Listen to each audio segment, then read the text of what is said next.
Speaking labour force کی ضرورت ہے، آج بھی وہاں پہ ڈیفیسٹ ہے، قطر سے لے کے یو اے ای تک، یہ ہم پورا کر سکتے ہیں۔ ابھی انڈیا کے اسٹیٹ کیرالا میں کیریکولم میں عربی کو لازمی قرار دیا گیا ہے۔ ہم بلوچستان گورنمنٹ بھی انشاءاللہ اس پہ کام کر رہے ہیں کہ ہم یہاں پہ اسپوکن عربک کو انٹروڈیوس کرائیں، تاکہ سعودی عرب میں، یو اے ای میں، قطر میں، ٹورزم میں، ہوٹلنگ میں، باقی جو جابز ہیں اور جو ابھی انویسٹمنٹ ہو رہی ہے، جو نوم سٹی بن رہی ہے سعودی عرب میں، اس میں ہمارے لوگ جا کے جلدی سے وہاں پہ یعنی جاب سیکیور کریں اور ان کے کمیونیکیشن اسکل کا مسئلہ حل ہو۔ تو اس وقت ہم پرائیویٹ سیکٹر کے ساتھ آج بھی ہم ڈسکس کر رہے تھے، ایک پروپوزل ہم نے تیار کی ہے جس میں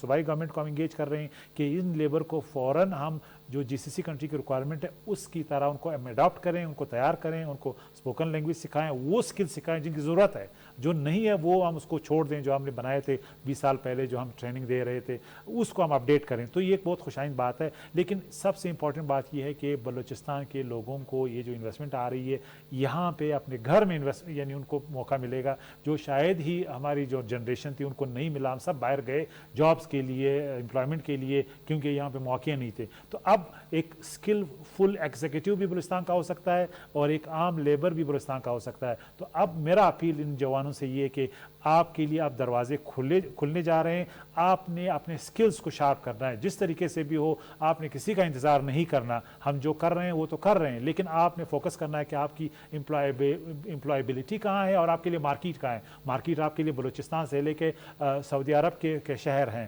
سو آپ نے لمٹ نہیں ہونا ہے۔ اگر آپ نے صرف اپنے آپ کو لمٹ کیا جو روایتی مضامین ہے تو آپ کو بڑے مواقع نہیں ملیں گے اور باہر کے لوگوں کو مجبوراً لینا پڑے گا۔ لاسٹ کوشچن پہ آپ کو ہم اجازت دیں گے، اس کے بعد پھر اپنا پروگرام کنٹینیو رکھیں گے۔ یہ مجھے بتائیں کہ آپ نے ایک اشارہ دیا کیرلا میں،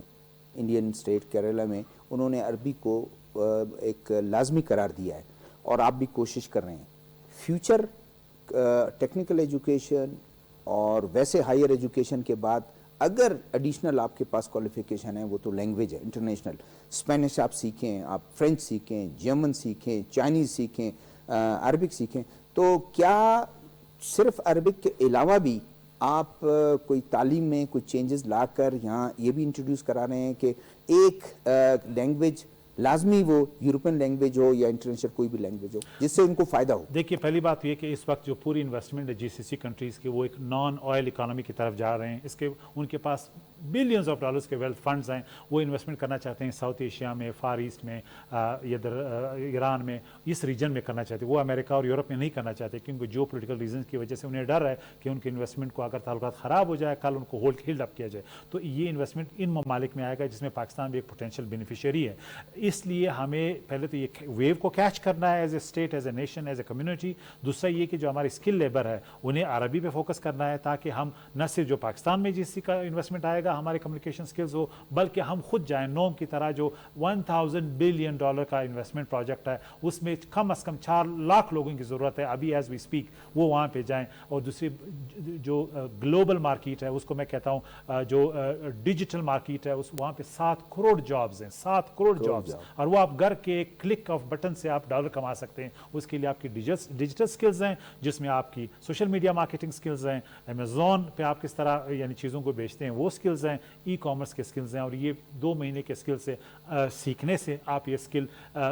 یعنی امپروو کر سکتے ہیں اور گھر بیٹھے آپ ڈالر کما سکتے ہیں۔ تو information high way, I T, یہ ڈیجیٹل سکلز یہ آپ کا فیوچر ہے۔ اس کے لیے آپ کو بجلی نہیں چاہیے، صرف آپ کو ایک سولر پینل چاہیے کہ آپ اپنا کمپیوٹر جو ہے اس سے چلا سکے۔ اس کے لیے آپ کو ہارورڈ یونیورسٹی نہیں چاہیے، گھر بیٹھے یہ سکل آپ 2 مہینے میں امپروو کر سکتے ہیں، اینڈ یو آر امپلائڈ۔ اسی طرح جو انویسٹمنٹ آ رہی ہے اس کے لیے آپ نے تیار کرنا ہے، کیا آپ اپنی فیوچر کی اونرشپ لینے کے لیے تیار ہیں؟ یہ میرا میسج۔ تھینک یو جی۔ ناظرین بریک کا وقت ہوا ہے، آپ ہمارے ساتھ رہیے، بریک کے بعد ہم گفتگو کا سلسلہ جاری رکھیں گے۔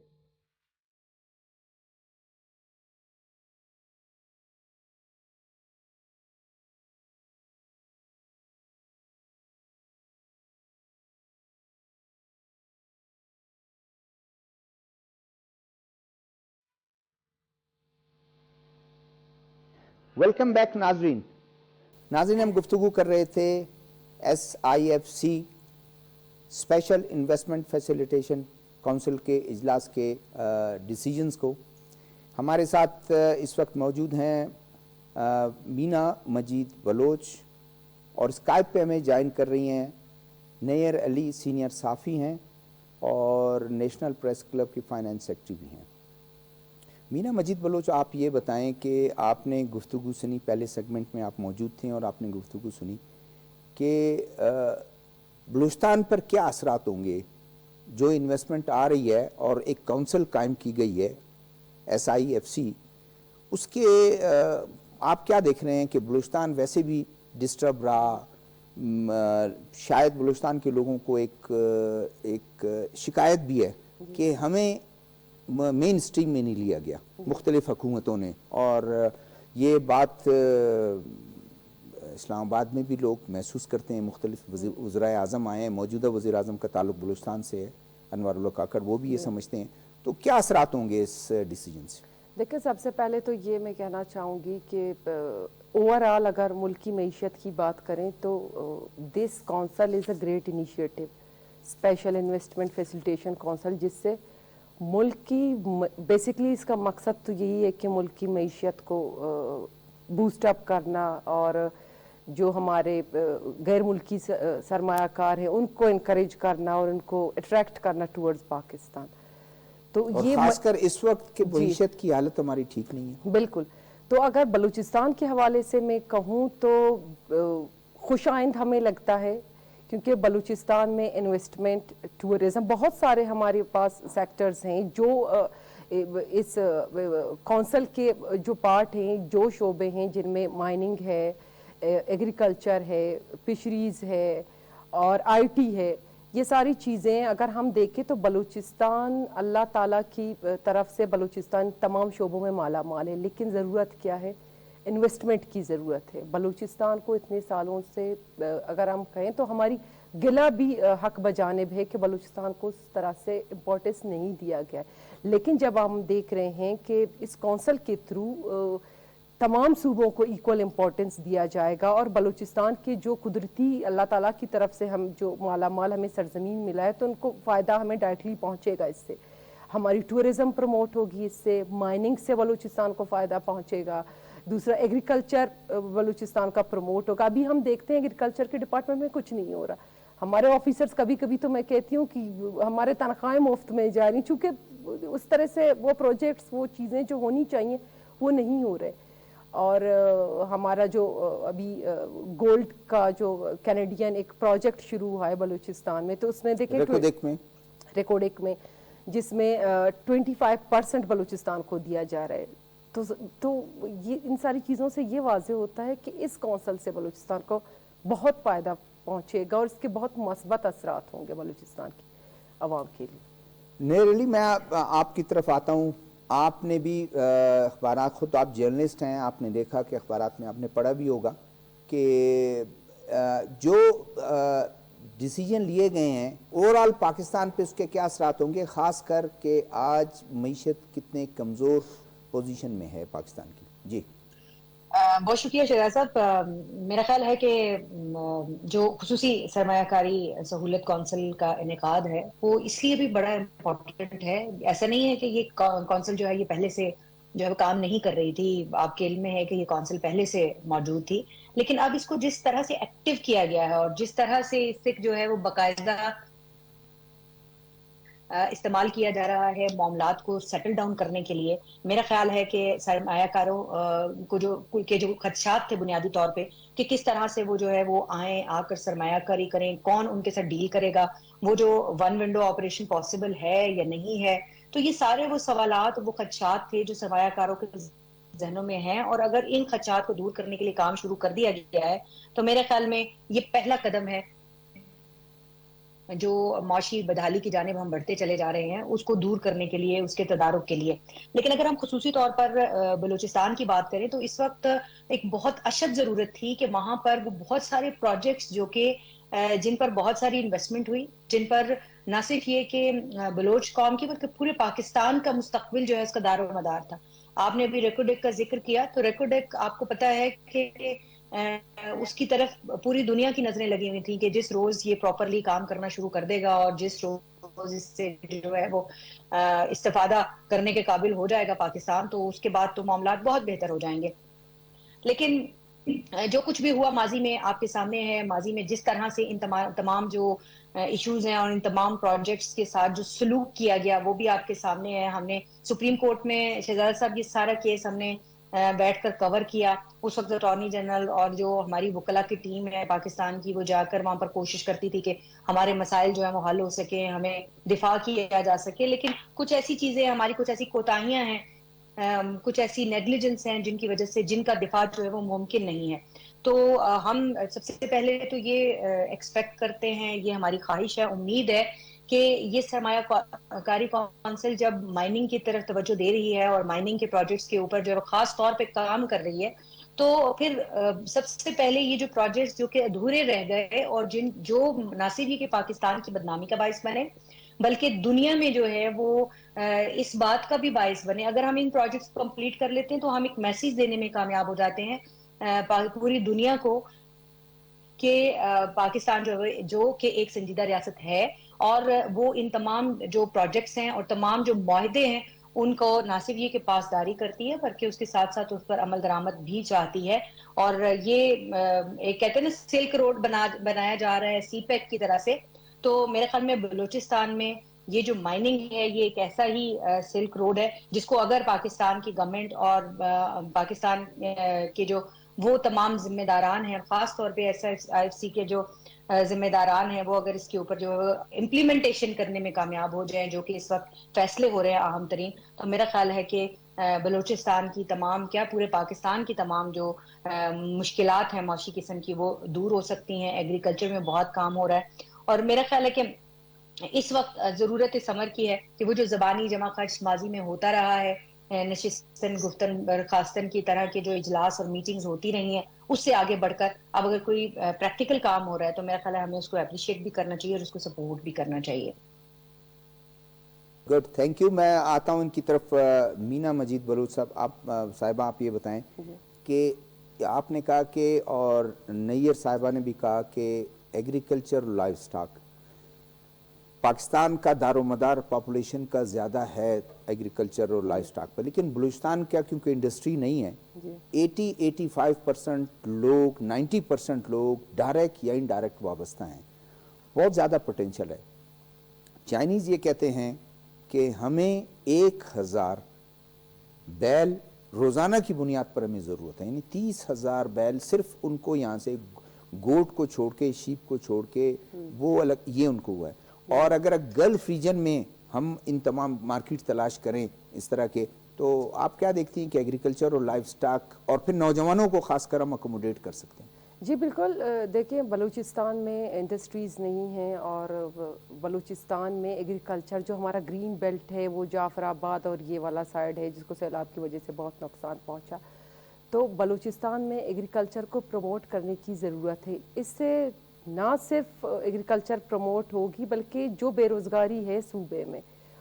اس میں بھی ایک حد تک کمی لائی جا سکتی ہے. ایگریکلچر ہمارا سیکٹر ہے, دوسرا ہمارا فشریز ہے, جو پورا ہمارا ساؤتھ جو بیلٹ ہے وہ ڈیپینڈڈ ہے فشریز اور ان ساری چیزوں میں. تو ایک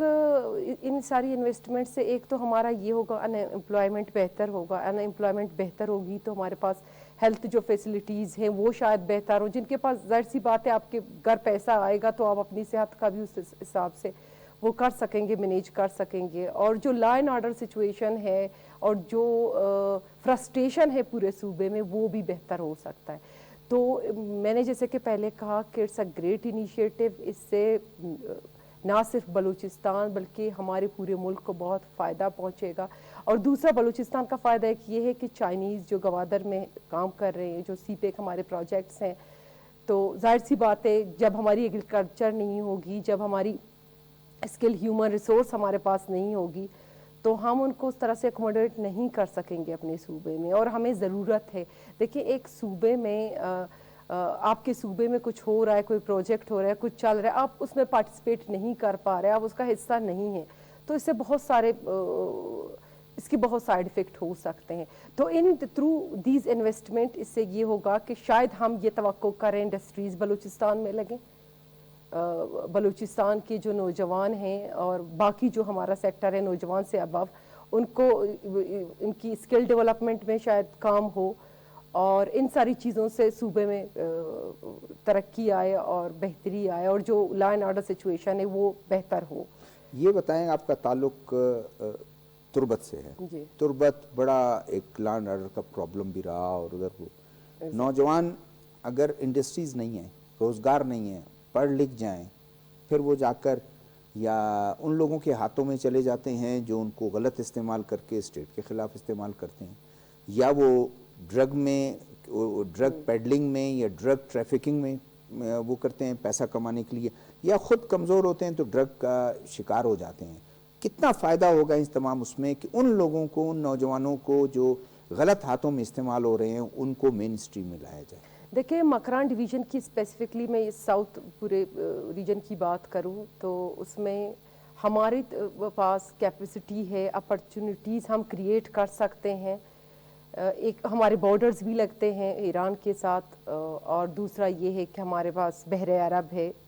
گوادر کی شکل میں, چائنا کے پروجیکٹ چل رہے ہیں. جیسے کہ نوجوانوں کی آپ نے بات کی تو ظاہر سی بات ہے جب بے روزگاری ہوگی, آپ کے پاس وہ اپرچونٹیز نہیں ہیں, آپ نے وہ پلان نہیں کیا ہوا کہ ہم نے وہ پالیسی نہیں ہے کہ نوجوانوں کو کس طرح انگیج کرنا ہے. سب کو تو امپلائمنٹ نہیں نوکریاں تو نہیں دی جا سکتی, یہ تو بہت obvious ہے, لیکن امپلائمنٹ اپرچونٹیز تو کریٹ کیے جا وہی سکتے میں ہیں. اسی طرف میں جا رہی ہوں کہ ابھی نوجوانوں کے پاس کیا آپشن ہے. آپشن صرف یہ سرکاری نوکری ہو, دوسرا جو آج کل چل رہا ہے ڈیزل کا جو کاروبار ہے وہ, اس کے علاوہ کوئی اور اپرچونٹی ہماری طرف نہیں ہے, لیکن ہم کریٹ کر سکتے ہیں. ایک تو آئل ریفائنری میں ہم اپنے انجینئرز ٹرین کر کے وہاں ان کو اس سے مستفید ہو سکتے ہیں. دوسرا جو ہمارے جو پڑھا لکھا جو طبقہ نہیں, اس کے لیے بھی تو ہم نے سوچنا ہے. ان کو ٹیکنیکلی ہم ٹیکنیکل ان کی ایجوکیشن ہو کہ وہ ٹیکنیکلی ایکسپرٹ ہوں کہ ان کمپنیز میں ان انڈسٹریز میں کام کر سکیں. دیکھیں وہ بھی ہمارا ایک طبقہ ہے جس کو ہم نے نیگلیکٹ نہیں کرنا. اور تیسرا جیسے کہ لینگویج کے حوالے سے سعودی عرب کے پروجیکٹس اور چائنا کے پروجیکٹس, دیکھیں آپ کسی کے ساتھ کام کر رہے ہیں تو آپ کے لیے ضروری ہے آپ کا زبان تو سیکھیں, لینگویج سیکھیں. تو یہ کوئی مشکل بات نہیں ہے. 1 سال 2 سال میں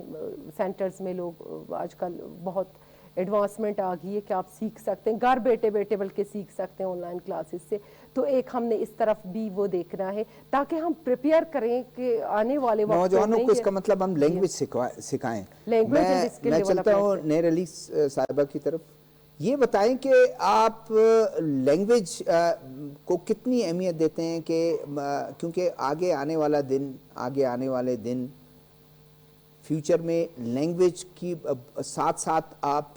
پڑھیں اپنا جو بھی جس ڈسپلن میں پڑھیں, لیکن لینگویج کو بڑی اہمیت دی جا رہی ہے. اور بلکہ بی ایس میں تو اب انٹروڈیوس کیا, مجھے ایک استاد نے بتایا کہ بلوچستان میں بی ایس کا جو پروگرام ہم شروع کر رہے ہیں جو آلٹرنیٹ ہے آپ کے گریجویشن اور ماسٹر کا, اس میں ایک لینگویج انٹرنیشنل ایک لینگویج ہم کمپلسری کر رہے ہیں. کیا اہمیت دیکھتے ہیں کہ آپ کہ اگر اس طرح بلوچستان کے اور عمومی طور پر پاکستان کے لیے ہو تو کتنا ان کو فائدہ کہ وہ اس مارکیٹ میں یورپین مارکیٹ میں گلف مارکیٹ میں وہ آسانی سے جا کر جاب بھی حاصل کریں اور بہت ہی اچھی جاب میں جائیں. ابھی آپ جو بات کر رہے تھے نا کہ خاص طور پہ نوجوانوں کی بات کر رہی تھی, میم بھی بات کر رہی تھی اور آپ بھی بات کر رہے تھے, تو میرا خیال ہے کہ جب روزگار کے مواقع ہوتے ہیں اور خوشحالی ہوتی ہے تو جو کوئی بھی علاقہ ہے, کوئی بھی ملک ہے, کوئی بھی صوبہ ہے, اس میں جرائم کی شرح میں بھی بہت ہی شدت کے ساتھ کمی آتی ہے. تو جو اس وقت ہم ایک بڑا مسئلہ دیکھ رہے ہیں وہ یہ دیکھ رہے ہیں کہ کیونکہ روزگار کے مواقع نہیں ہیں, کیونکہ تعلیم کے اس طرح کے مواقع جو ہیں وہ لوگوں کو میسر نہ رہے تھے, جس کی وجہ سے مسائل ہیں. ابھی یہ جو آپ نے جس پروگرام کا ذکر کیا ہے کہ بی ایس پروگرام میں ایک لینگویج جو ہے وہ لازمی, یس انٹرنیشنل لینگویج ضروری ہے جس کہ آپ کسی ایک لینگویج سیکھنا اس لیے بھی ضروری ہے کیونکہ جب آپ کے جو روزگار کے مواقع یہاں آ رہے ہیں اور آپ کی یہاں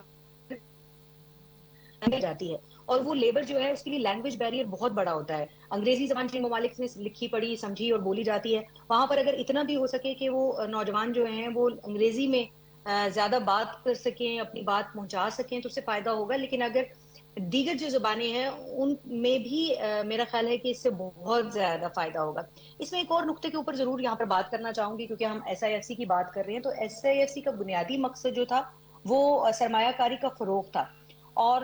جو کاروباری سہولیات ہیں ان کی فراہمی تھی لوگوں کو. تو اب وہ جو اس کی پہلی جو ایک بڑا بریک تھرو جس کو قرار دیا گیا ہے وہ ہے خلیج تعاون کونسل کے ساتھ جو ایک معاہدہ ہونا تھا، اور وہ معاہدہ جو ہے وہ ہو گیا ہے. تو اب یہ ایکسپیکٹ کیا جا رہا ہے کہ خلیجی ممالک میں جو ہے ان کے ساتھ ہماری جو سرمایہ کاری کے مواقع ہیں وہ بھی بڑھیں گے، اور جو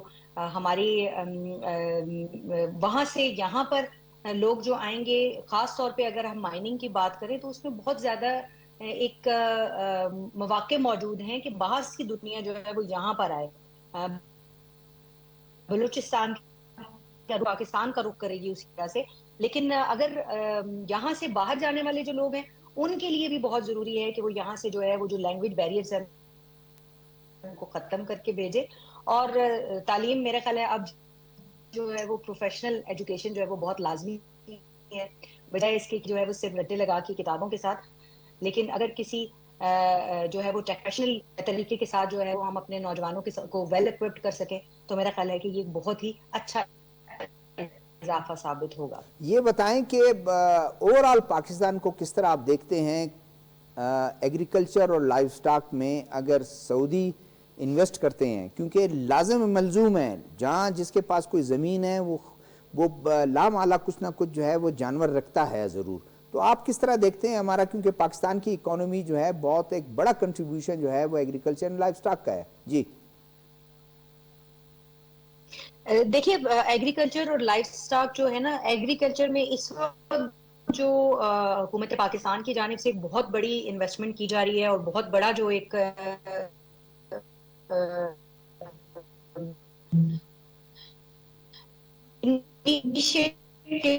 بہت بڑا فائدہ ہونے جا رہا ہے کہ اور اگر ہم سعودیہ کی خاص طور پہ بات کریں، نہ صرف یہ کہ ممالک بلکہ دیگر جو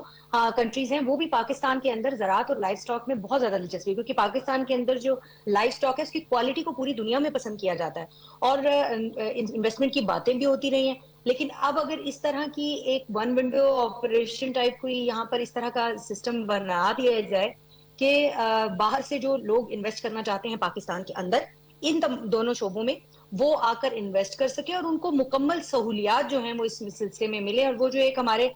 وہ افسر شاہی کے جو لیکوناز ہیں جن میں الجھ کے جو ہے وہ انویسٹر بھی پریشان ہوتا ہے، اور ہمیں بھی سمجھ نہیں آ رہی ہوتی کہ ہم ان لوگوں کے ساتھ کس طرح سے ڈیل کریں. تو یہ اگر مسئلہ حل ہو جائے اور لوگوں کو جو ہے وہ سہولت مل جائے کاروبار کرنے کے لیے پاکستان کے اندر، باہر سے آنے والوں کو بھی اور پاکستان کے اندر بھی جو لوگ کاروبار کرتے ہیں ان کو بھی اصل میں اویئرنیس ہونا بہت ضروری ہے. کہ اویئرنیس کس طرح سے ہوگی، کس طرح سے ان کو پتہ چلے گا کہ ان معاملات کو حل کیا جا سکتا ہے. تو میرا خیال ہے کہ یہ ایک بہت ہی اچھا انیشیٹو ہوگا، اور لوگوں کو یہاں پر ہمیں ایجوکیٹ کرنے کی ضرورت ہے، ٹرین کرنے کی ضرورت ہے، تاکہ جو ہے وہ جو ہم تربیت یافتہ نہ ہونے کی وجہ سے بہت سارا لائف سٹاک جو ہے اس سلسلے میں ہم بہت سارا نقصان اٹھاتے ہیں. آپ کو پتہ ہے ہمارا جو ذمہ دار ہے جس نے جو یہ تو جانتا ہے کہ اگر تھوڑے چھوٹے پیمانے کے اوپر کچھ مال مویشی رکھنے ہیں تو کس طرح سے ان کی دیکھ بھال کی جا سکتی ہے، کس طرح سے جو ہے ان کو نقصانات سے بچایا جا سکتا ہے، چاہے وہ صحت کے حوالے سے ان کی ہوں یا چاہے وہ موسمی اثرات ہوں. لیکن اگر بڑے پیمانے پر کاروبار کی صورت میں انہیں یہ کام کرنا ہے تو ان کے لیے کیا کیا ایسی ضروری چیزیں ہیں جو ان کو سیکھنا ضروری ہیں، اور کیا کیا ایسی ضروری اقدامات ہیں جو ان کے کرنے ضروری ہیں. تو میرا خیال ہے کہ اگر یہ ہم تھوڑا سا لوگوں کو بتانے میں، سکھانے میں، سمجھانے میں کامیاب ہو جائیں تو بہت ساری ایسی جو ہمیں پرابلمز فیس کرنی پڑتی ہیں، بہت سارے ایسے جو ابھی کاروبار شروع ہی نہیں ہوتا اور نقصانات اٹھاتے ہیں اور لوگ کاروبار بند کر کے چلے جاتے ہیں، تو ان مسائل سے بھی جو ہے وہ ہم نکل سکیں گے. بالکل بالکل، یہ آپ نے بڑی امپورٹنٹ بات کی انہوں نے کہ باہر کے لوگوں کو اور اپنے لوگوں کو ہم سمجھا سکتے ہیں کہ کاروبار کے اپرچونیٹیز کہاں کہاں ہیں آپ کو کریں. مینا مجید بلوچ صاحبہ، آپ سے سوال میرا یہ ہے کہ یہ کونسل جو بنی ہوئی ہے ایس آئی ایف سی، اس میں پاکستان آرمی کا بڑا ایک تعاون ہے.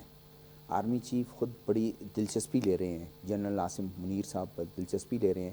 اور اس کونسل کے اجلاس میں وہ موجود بھی تھے. اور سویلین گورنمنٹ کے ساتھ ان کا ایک تعاون ہے، کیونکہ